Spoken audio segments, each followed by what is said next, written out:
হাসপাতালে নিবিড় পর্যবেক্ষণের মাধ্যমে তার চিকিৎসা সম্পন্ন করার পর তার স্বাস্থ্যের অবস্থার যখন উন্নতি হচ্ছিল না, তখন পরিবার, সরকার এবং মেডিকেল বোর্ডের তত্ত্বাবধানে সিদ্ধান্তে তাকে সিঙ্গাপুর নেয়ার জন্য সিদ্ধান্ত নেওয়া হয় এবং সিঙ্গাপুর নেয়ার উদ্দেশ্যে এয়ার অ্যাম্বুলেন্সটি ইতোমধ্যেই পৌঁছে গেছে শাহজালাল আন্তর্জাতিক বিমানবন্দরে। আমরা দেখতে পাচ্ছি তাকে বহনকারী অ্যাম্বুলেন্সটি ইতিমধ্যেই এক্সপ্রেসওয়ে দিয়ে এগিয়ে যাচ্ছেন।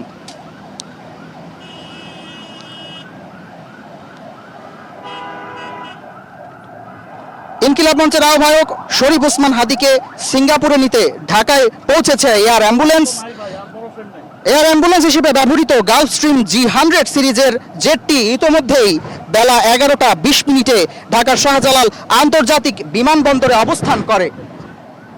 আমরা গাড়িবহরটি দেখতে পাচ্ছি, যেই অ্যাম্বুলেন্সটিতে করে ইনকিলাব মঞ্চের নেতা শরীফ ওসমান বিন হাদিকে বহন করা হচ্ছে, সেই অ্যাম্বুলেন্সটি আমরা এখন দেখতে পাচ্ছি। দর্শক,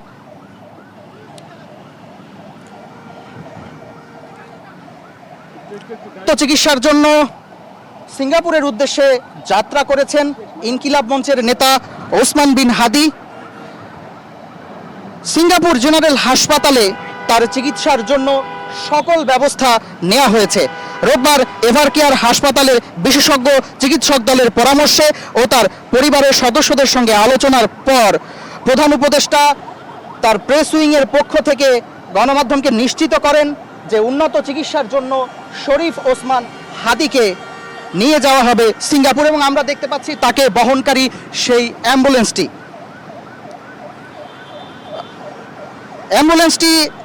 ইতিমধ্যেই বিমানবন্দরের দিকে এগিয়ে যাচ্ছে। আমরা গাড়িবহরের সঙ্গে রয়েছি। আমরা